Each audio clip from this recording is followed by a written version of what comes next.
Okay, now that we have set up our attendance scheme, you can see the different schemes that I have set here, and there's a default one that's by the system. So now that you've set that up, you can now create an attendance register. So what you would do for the attendance register, you would click New, and then in New, you will have all of these different options here that you're able to place the information in.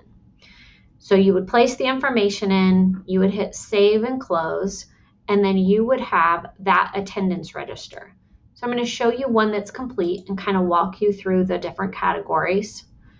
So this is how it will look when it's completely done, but I'm going to show you how it will look in the prior screen when setting it up. So you want to name it something that you will remember, fall attendance ENTR. You could put a description in there. A good thing to put in there is possibly your attendance policy, so you remember what register you made this off of.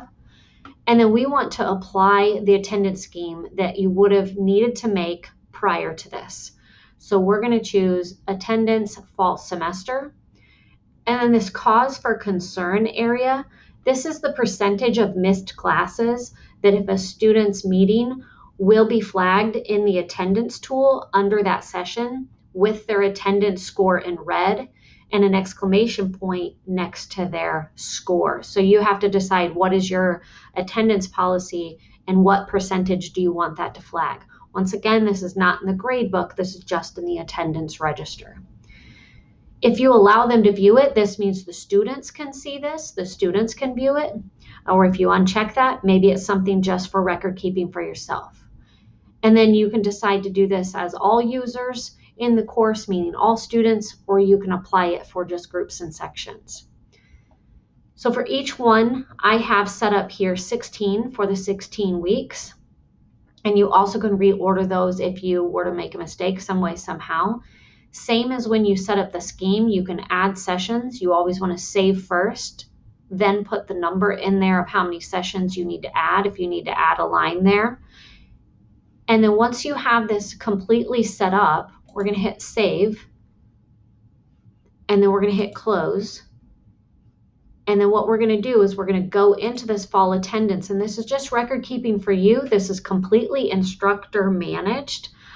So just kind of a heads up to that. This is not something that's automatically going to happen.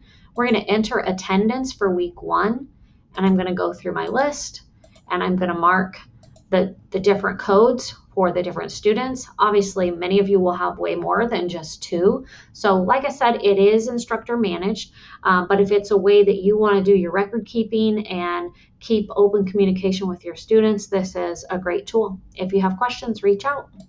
You want to make sure to save and close also afterwards, and that will save that in your register, and you'll see this for every week. And this is the score you'll see where I was talking about earlier, where it flags it with an exclamation point and gives them a 0. So that means that maybe I would need to reach out to that student. It's cause for concern and contact them or their academic advisor. So I hope this helps. If you have any questions, reach out.